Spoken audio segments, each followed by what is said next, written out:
अब दुनिया मान रही है कि ये सनातन धर्म दुनिया का सबसे बड़ा धर्म, सबसे श्रेष्ठ धर्म, वैज्ञानिक आधारित धर्म है।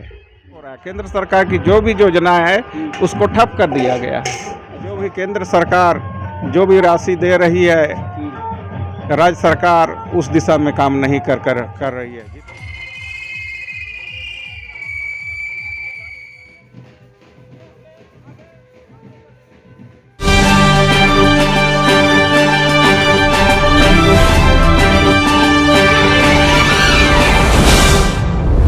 आज सारितकेल में कलश यात्रा का कार्यक्रम यहाँ पर चल रहा है, तो तोरपा के विधायक कोचे मुंडा जी यहाँ पर आए हुए हैं। तो यहाँ का जो नज़ारा उनको कैसा लगा वही हम जानने का प्रयास करते हैं। आपका झारखंड धरोहर न्यूज में स्वागत है। आप सबों को भी बहुत बहुत धन्यवाद। आप लोग भी इस कलश यात्रा में आए हैं, इसलिए भी आप लोगों को धन्यवाद देता हूँ। ये सारितकेल गांव जो मेरा विधानसभा क्षेत्र में पड़ता है, यहाँ आज कलश यात्रा निकाला गया है। उसमें बनई नदी से जल लेकर महिलाएं आ रही हैं। निश्चित रूप से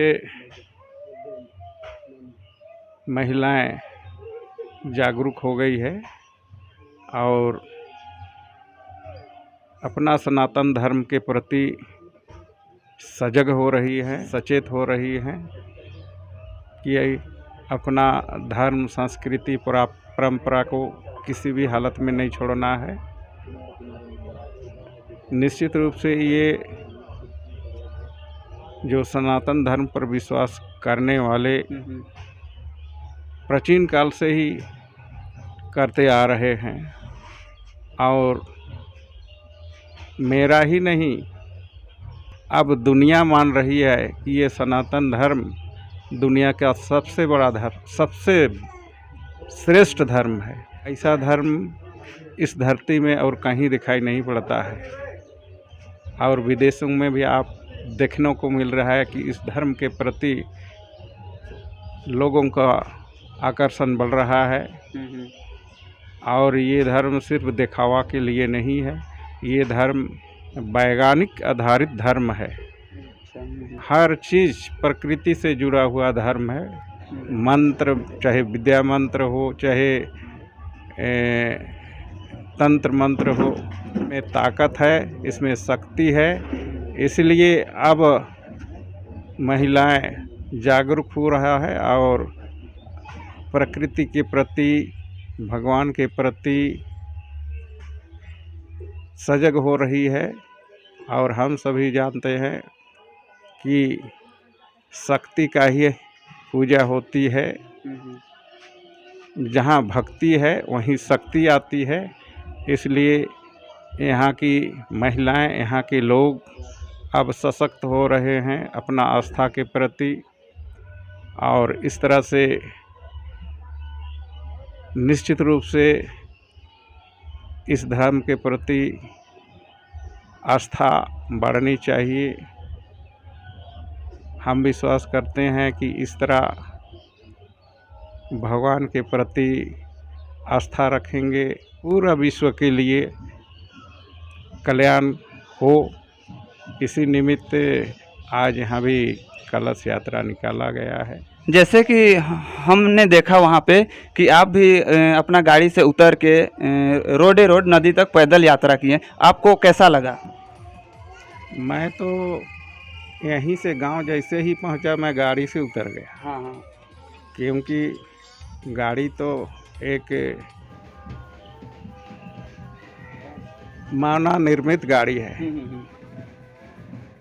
तो भगवान ने जो चलने के लिए बनाया है, उस धरती माँ के गोद में मैं भी उन लोगों के साथ शरीक होकर वहाँ तक गया, इसलिए कि उन लोगों के प्रति भी विश्वास बढ़े कि एक जनप्रति भी हम लोगों के साथ में चल रहे हैं। इसी निमित्त मैं भी उन लोगों के साथ चलने का काम किया, क्योंकि वो लोग भी, मैं उन लोगों के प्रति और मेरे प्रति भी उन लोगों का एक प्यार है, इसलिए हमने कलश यात्रा में भाग लिया। जैसे कि यहाँ पे आप लगभग आधा गांव घूम चुके हैं, इस गांव का नज़ारा आपको कैसा लगा? इस गांव में और जितना सुविधा होना चाहिए उतना तो नहीं है, लेकिन धीरे धीरे हो रहा है। और जब भी पूर्ण बहुमत की सरकार बनती है तो सिर्फ एक गांव का ही नहीं, पूरे झारखंड का भी विकास होने लगता है, लेकिन कभी कभी गड़बड़ भी हो जाता है, जिसके कारण जिस तरह पूर्ण बहुमत की सरकार में विकास का काम होता है, केंद्र में अलग पार्टी की सरकार और राज्य में अलग पार्टी की सरकार होने से तालमेल के अभाव में जितना विकास का काम होना चाहिए नहीं हो पाता है। मैं उम्मीद करता हूँ कि लोग जागे और ऐसी मजबूत सरकार को चुने ताकि गांव में जो भी बुनियादी सुविधा का जहाँ कहीं भी अभाव हो उस सब का काम तेज़ी से हो, और गांव बढ़ेगा तो राज्य भी आगे बढ़ेगा। इस तरह का सोच को ध्यान में रखते हुए आने वाला समय में लोग अपना वोटिंग करें, क्योंकि ये लोकतंत्र में तो वोटिंग में ही ताकत है। तो इसलिए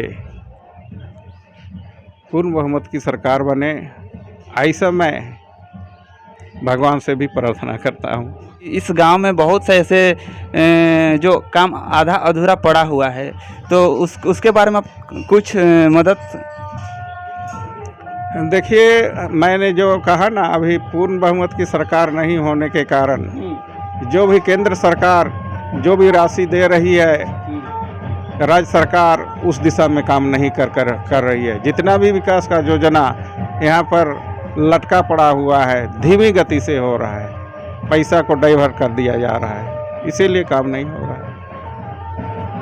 थोड़ा इस गांव को भी आप ध्यान दीजिए, क्या है कि जब बरसात के दिनों में यहाँ के कुछ लोगों से मैं बात किया तो बरसात के दिनों में इतना रोड का इतना हाल बेहाल रहता है ना, जैसे पूरा कीचड़ रोड में फैल जाता है, लोगों को बहुत आना जाना करने में बहुत परेशानी होता है। देखिए, त्रिस्तरीय पंचायत चुनाव हुआ है, लेकिन अभी मैंने कहा यहाँ की सरकार उस दिशा में काम ही नहीं कर रही है। मैं उदाहरण के तौर पर दूंगा, मैंने आपको राशि दिया, उस राशि को खर्चा भी नहीं किया, दोबारा तो मैं आपको राशि नहीं दूंगा। इसीलिए जो भी राशि मिलती है उसको सही समय पर खर्च हो और डिमांड करे। उस परिस्थिति में सभी जगह काम दिखाई पड़ने लगा, लेकिन उस तरह काम यहाँ नहीं हो रहा है। केंद्र सरकार की जो भी योजना है उसको ठप कर दिया गया है। इसी का कारण है कि काम दिखाई नहीं पड़ रहा है। हमको लगता है अभी त्रिस्तरीय पंचायत चुनाव हुआ है, उसमें 15 वित्त आयोग पैसे की राशि को आवंटन हुआ कि नहीं मुझे पता नहीं। अंत में आप लोगों को क्या संदेश देना चाहते हैं? इस कलश यात्रा के माध्यम से मैं लोगों को यही संदेश देना चाहता हूँ, ऐसा ही हमेशा, चाहे आस्था के नाम पर हो चाहे भक्ति के नाम पर हो, हमेशा इसी तरह एकजुट रहें।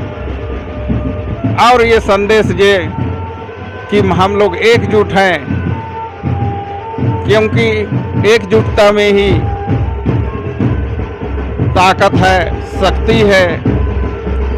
इसलिए मैं इस कलश यात्रा से यही संदेश देना कि हमेशा, चाहे आस्था के ही नाम पर हो, चाहे धर्म के ही नाम पर हो, चाहे और के नाम पर, हमेशा एकजुट रहें। और विशेषकर काली युग में, जैसे संघे कली युगे ताकत है बोलता है, इसीलिए हमेशा एकजुट करके रहना चाहिए। एक दूसरे पर कोई बिना भेदभाव, बैर नहीं, एकजुटता के साथ रहे तो हर मामले सब चीज विकास का काम होगा। धन्यवाद।